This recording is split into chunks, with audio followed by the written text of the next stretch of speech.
말씀은 신앙의 경주라는 제목으로 말씀을 함께 우리 나누고자 합니다. 어느덧 우리 2025년 한 해를 보내고 이제 2026년 새해를 맞이하면서 우리 송구 영신 예배를 벌써 드리고 있습니다.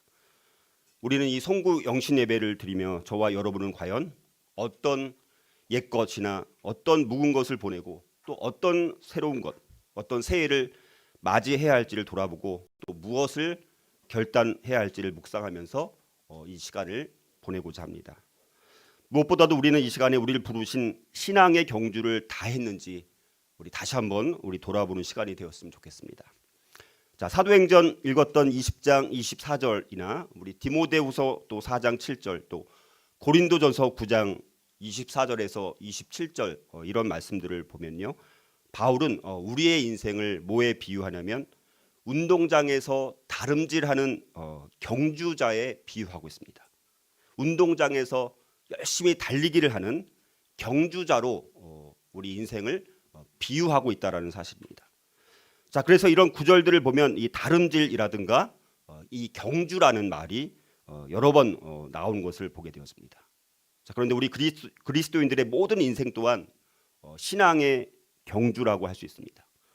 자, 이렇게 우리 성도들은 모두 믿음의 경주에 나선 선수들이라고 할 수 있습니다.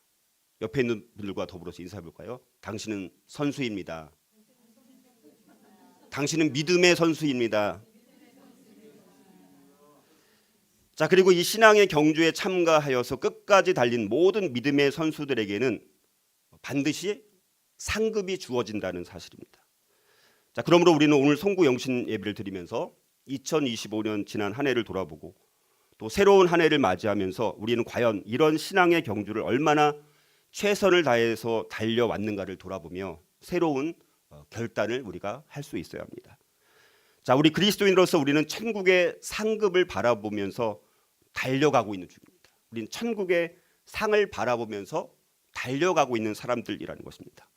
자, 그런데 우리 그리스도인들이 주 안에서 하나님께 받을 천국의 상급들은 썩지 않고 쇠하지도 않는 영원한 것들입니다. 우리는 썩을 승리자의 관을 얻기 위해서 신앙의 경주를 하는 것이 아니라는 것입니다. 우리는 썩지 아니할 것을 얻기 위해서 신앙의 경주를 달려가고 있는 것입니다. 그런데 우리가 다름질할 때 향방 없는 것 같이 하거나 허공을 치는 것처럼 하면 우리가 열심히 달려도 헛되게 달리는 것이죠. 그러므로 우리는 썩지 않는 상을 향해서 우리가 열심히 달려가야 됩니다. 사실 하나님께서 예비해 놓으신 의와 생명의 면류관에 비하면 결국에는 썩어 없어질 이 세상에 주는 월계관은 사실 아무것도 아니죠. 근데 사람들은 그 월계관, 이 세상에 주는 그 월계관에도 모든 것을 다 쏟고 있는 것을 우리는 보고 있습니다. 자, 그럼에도 불구하고 운동 선수들이 그것을 얻기 위해서 그토록 뼈를 깎는 듯한 고통을 감내하면서 모든 욕망을 절제하고 있다라면 과연 영원한 의의 면류관을 얻기 위해서 달려가고 있는 우리 그리스도인들은 얼마나 더 우리 자신을 다스리고 절제와 경건의 훈련을 쌓아야 하는지를 우리 다시 한번 돌아보는 시간이 되었으면 좋겠습니다.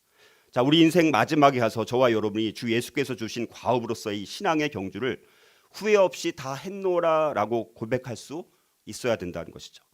자, 그렇다면 우리 지난 한 해를 돌아보고 새로운 한 해를 맞이하면서 우리는 어떤 신앙의 경주를 다하기로 다시 한번 새롭게 결단해야 할까? 우리 세 가지를 함께 묵상했으면 좋겠습니다. 첫 번째는요, 주 예수께서 주신 과업으로서의 경주를 다하기로 결단해야 돼요. 주 예수께서 저와 여러분들에게 주신 과업, 다른 말로 말하면 사명이죠. 과업과 사명이 있다는 거예요. 그 과업과 사명으로서의 경주를 다하기로 결단해야 된다는 것입니다. 하나님이 태어날 때부터 저와 여러분들에게는 반드시 사명을 주셨습니다. 제가 늘 강조하는 게 사명이에요. 사명. 그리스도인으로 살아가면서도 자기 사명이 아직까지 뭔지도 모르고 있다라면 이건 너무 심각한 거예요. 우리는 사명 때문에 존재하는 사람들입니다. 특별히 직분을 맡은 자들한테는 이 사명이라는 것이 너무너무 중요한 의미를 갖고 있는 그런 말입니다. 늘 말씀드리지만 사명의 한자 심부름 사자에 목숨 명자입니다. 그렇죠? 그러니까 사명은 다시 말해서 뭐예요? 심부름에 목숨 거는 거라고 제가 늘 말합니다. 그래서 우리 그리스도인들은 마치 하나님으로부터 이 땅 가운데 출장 온 것처럼 하나님께서 맡겨주신 사명, 심부름에 목숨 거는 사람들이 그리스도인이라는 거예요. 그러므로 우리의 삶이 정말 하나님께 쓰임받고 의미 있는 삶을 살려면 우리는 이 땅에 있는 동안 이루어야 할 하나님께 받은 미션, 사명, 다시 말해서 목숨을 걸 만한 사명을 발견하고 그 사명을 위해서 살아가야 되는 것입니다. 자, 그런데 사도행전 20장 오늘 24절 말씀을 보면요, 바울의 사명 또 소명 이거를 잘 우리에게 보여주고 있습니다. 이렇게 말씀하죠. 사도행전 20장 24절 다시 보면 내가 달려갈 길과 주 예수께 받은 사명 곧 하나님의 은혜의 복음을 증언하는 일을 마치려 하면은 나의 생명조차 조금도 귀한 것으로 여기지 아니하노라. 이렇게 말씀합니다. 바울 자신의 복음 증거 자세가 어떤지를 너무나 잘 보여주는 말씀입니다. 이 말씀을 통해서 바울은 결박과 환난에도 예수님께 받은 사명, 다시 말해서 하나님의 은혜의 복음을 증언하는 일을 다 했던 것을 볼 수 있습니다. 심지어 바울은 자기의 생명도 아끼지 않았다라고 말하고 있습니다. 저와 여러분도 이렇게 어떤 일에 내 목숨을 걸 수 있을 만한 사명이 있어야 된다는 것이죠. 그러므로 어떤 의미에서 우리의 사명에 따라 우리의 인생이 전혀 달라질 수 있는 것입니다. 자, 그런데 이 유명한 구절인 사도행전 20장 24절 이 말씀은 이 상황이 어떤 정황이냐면 에베소 교회, 에베소에서 사역하다가 이제 다른 곳으로 떠나야 되는 상황입니다. 그래서 에베소 교회 장로들한테 고별 설교를 하는 그런 말 중에 하나입니다. 너무나 절박한 헤어짐의 상황, 어쩔 수 없이 헤어져야 되는 상황, 그것도 서로 중간 지점 밀레도라는 곳에서 만나서 지금 사도 바울이 이런 말씀을 하고 있다라고 생각한다면 정말 감동을 주는 말씀이 아닐 수 없다는 것입니다. 자, 복음이라는 것은 결국 남을 위해서 자기를 희생할 수 있는 것이 바로 복음이라는 것입니다. 사도 바울은 돌아다니면서 정말 성도들을 향해서 온갖 모든 것을 다 쏟아붓고 자기에게 맡겨준 사명을, 교회를 세우고 또 일꾼들을 세우고 전도하고 선교하고 그런 인생 가운데 모든 것을 다 쏟아부었던 사람입니다. 우리도 이처럼 소명감을 가지고 사명감을 가지고 앞으로의 삶을 불태울 수 있는 그런 사역이 될 수 있어야 되는 것입니다. 자, 그래서 바울은 만나는 사람들마다 그들에게 복음의 진리를 힘을 다해서 열정적으로, 정말 열정적으로 전했던 것을 볼 수 있습니다. 그래서 우리는 진리를 전할 때 어떤 가리개로 가리거나 복음의 단호함을 완화시키려고 시도하지 말아야 되는 것입니다. 사람들이 복음의 유익을 보려면 그 전에 먼저 자신들의 타락한 상황의 그 무서운 실상, 자기의 존재의 실체를 깨달아야만 된다는 것이죠. 바울은 그래서 이 복음을 전함에 있어서 자신의 생명까지도 아끼지 않았던 것입니다.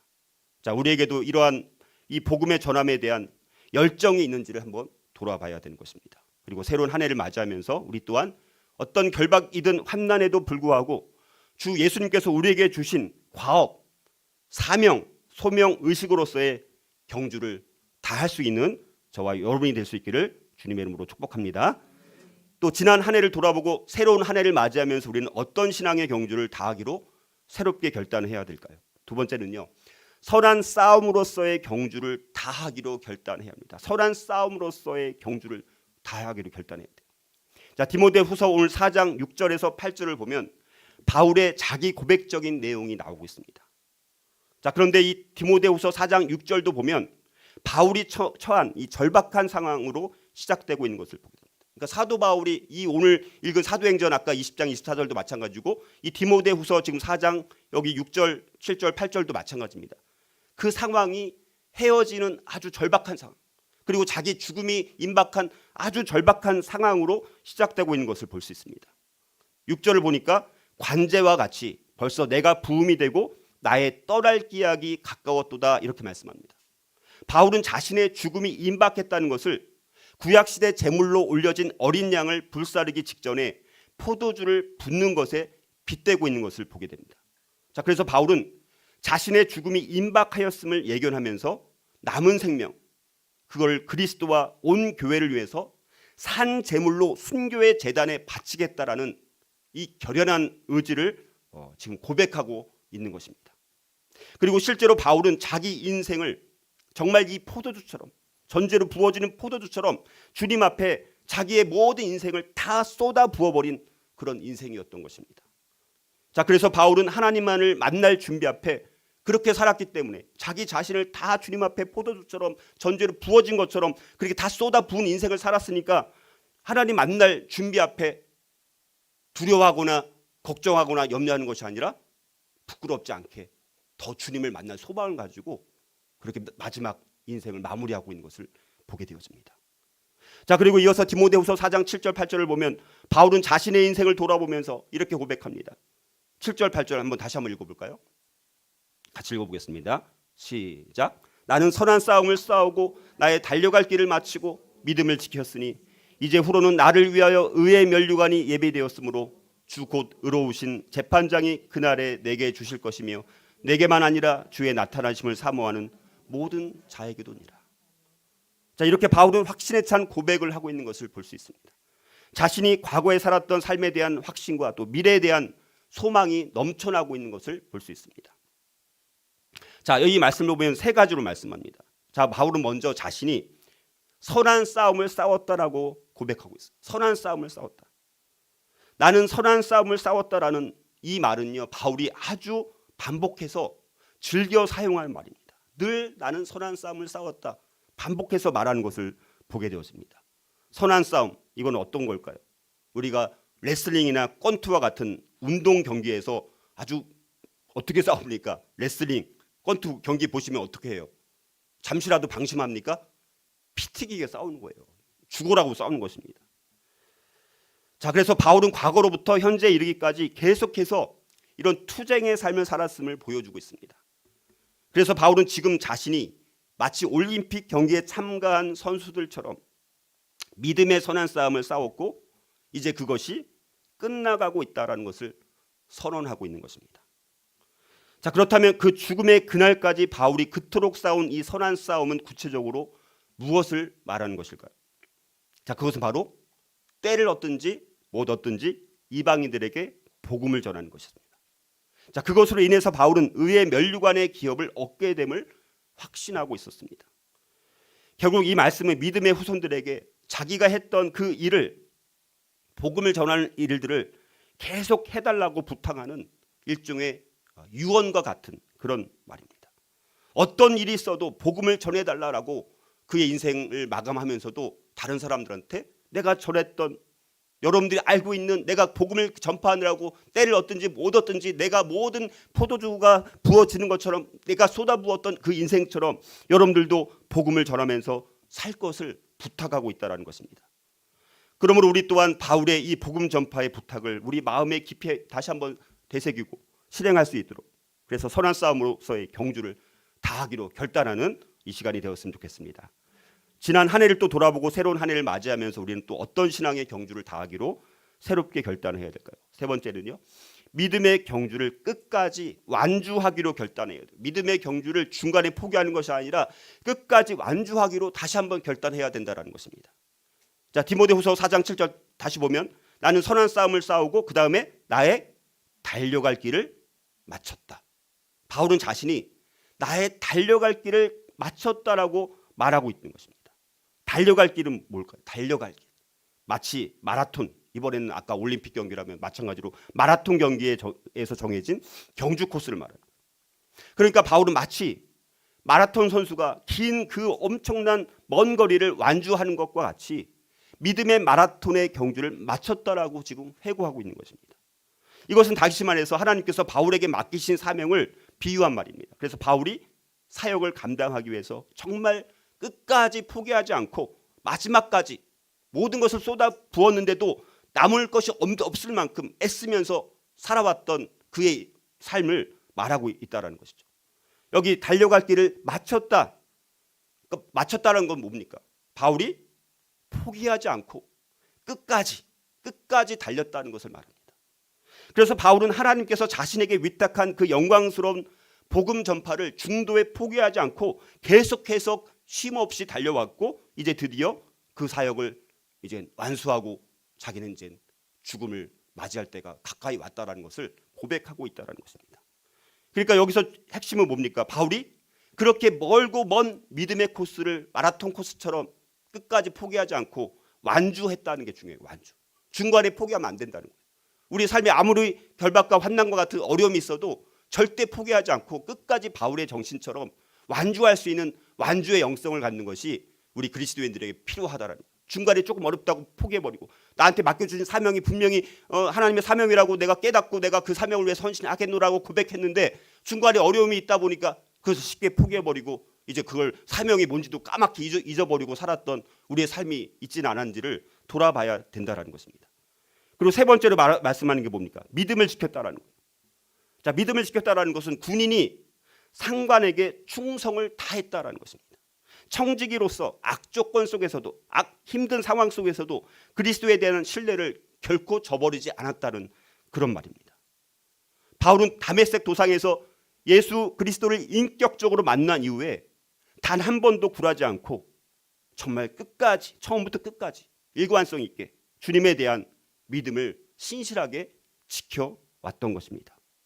자, 그래서 디모데후서 4장 7절 말씀은 바울이 그리스도의 죽으심과 부활 사실에 대한 확신과 그리스도에 대한 신앙을 포기하지 않고 후대 사람들한테 잘 넘겨주었다는 것을 말하고 있는 것입니다. 그러니까 죽음에 즈음한 바울은 자신의 과거의 생을 돌아보면서 그리스도에 대한 믿음만큼은 내가 정말 하나님 앞에 부끄럽지 않게 당당히 내가 살았노라라고 이렇게 고백할 수 있었던 것입니다. 자, 더 나아가서 지금까지 살펴본 이런 신앙의 경주 세 가지를 살펴봤었는데요. 우리 그리스도인들의 신앙 경주 가운데는 또 많은 경주들이 있습니다. 그걸 다 말씀드릴 수는 없지만 고린도전서 9장 거기에 나온 것들 다른 데 좀 살펴보면 상급을 향한 최선의 경주를 다 했어요. 사도 바울은 상급을 하나님께서 주시는 상급을 바라보면서 최선의 경주를 다 했다는 것입니다. 승리를 위한 절제의 경주를 했습니다. 여러분, 승리하기 위해서는 반드시 뭐가 필요합니까? 절제가 필요합니다. 절제 없이는 어떤 승리를 우리가 얻을 수 없는 것입니다. 천국의 상급을 위한 경주를 했어요. 분명한 목표를 가진 경주를 했습니다. 분명한 대적자들과 영적 싸움을 다하는 경주를 사도 바울은 했던 것을 보게 되어지고 자기 자신을 지배하는 경주를 했던 것을 보게 되고 예수님을 위한 인내의 경주를 했던 것을 볼 수 있습니다. 자, 오늘 우리 말씀의 결론을 맺고자 합니다. 이렇게 바울은 주 예수께서 주신 과업으로서의 경주를 다하고요, 선한 싸움으로서의 경주를 다하며 또 믿음의 경주를 끝까지 완주했던 것을 볼 수 있습니다. 자, 그렇다면 이런 신앙의 경주를 다한 바울에게 있어서 그 후에 이렇게 열심히 최선을 다해서 경주를 다한 그 이후에 기대되는 소망과 면류관과 축복의 약속은 무엇이었느냐라는 것입니다. 그게 디모데후서 4장 8절에 이렇게 말씀합니다. 이제 후로는 나를 위하여 의의 면류관이 예비되었으므로 주 곧 의로우신 재판장이 그날에 내게 주실 것이요 내게만 아니라 주의 나타나심을 사모하는 모든 자에게도니라 이렇게 말씀합니다. 이 말씀에 의하면 과거로부터 현재에 이르기까지 믿음에 관한 한 정말 떳떳한 인생을 살아온 이 바울의 미래에, 그러면 그 미래에 남는 것은 과연 무엇이냐라는 것입니다. 그것은 바로 의의 면류관이다. 그거를 사도 바울은 뭐라고 말한다고요? 의의 면류관이라고 말하고 있다는 것입니다. 면류관은 뭡니까? 올림픽 경기 끝난 후에 우승자에게 주어지는 상인 월계관을 말하는 것이죠. 그래서 여기 말하는 믿음으로 의롭게 된 자들에게 주어질 이 의의 면류관이란 결국 뭐냐? 하나님께서 친히 마련해 두신 것입니다.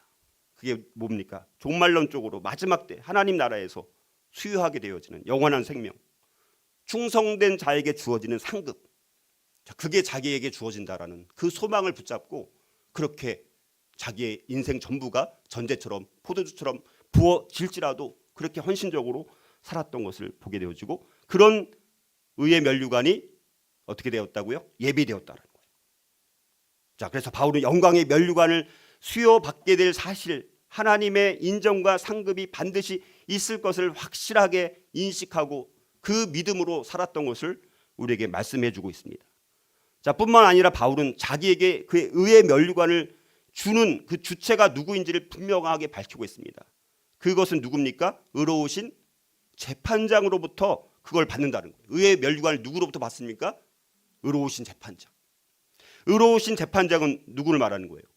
예수님을 말하는 거예요. 어떤 일체의 오류를 허용하지 않고 모든 인류, 다시 말해서 죽은 자와 산 자를 심판하시는 바로 그 예수님께서 나에게 의의 면류관을 주신다라는 믿음을 확신을 갖고 있었던 것을 보게 되었습니다.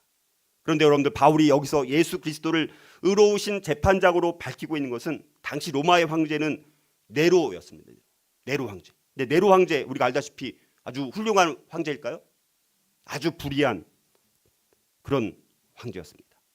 그 불의한 당시 사도 바울이 살았을 당시 정말 로마 강력한 제국의 황제였던 네로 황제는 매우 불의한 그런 황제였습니다. 그러나 예수님은 그 네로 황제는 완전히 180도 반대편에 완전히 의로운 재판장으로 이젠 우리에게 의의 면류관을 주실 것을, 악한 자는 물론 악하게 정말 멸망의 심판을 하지만 믿음으로 사는 사람들은 우리가 심판받을 때 우리 두려워하는 것이 아니라 기대하는 마음, 소망하는 마음으로, 우리가 어떤 상을 받을 것을 알면 여러분들이 어떻습니까? 너무 기다려지지 않습니까? 바로 그런 자세로 우리가 여기서 비교해서 말씀을 하고 있다는 것입니다.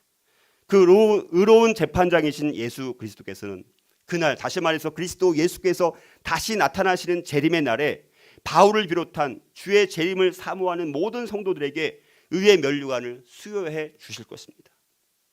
과거로부터 상급을 받을 그 순간까지 계속해서 간절하게 사모하는 우리 그리스도인들 모두에게 의의 면류관이 주어지게 될 것이라는 것입니다. 여러분들, 근데 성경에 보면요, 신약 성경에 특별히 보면 우리 성도들에게 주시는 천국의 면류관에 대해서 아주 많이 언급하고 있는 것을 보게 돼요.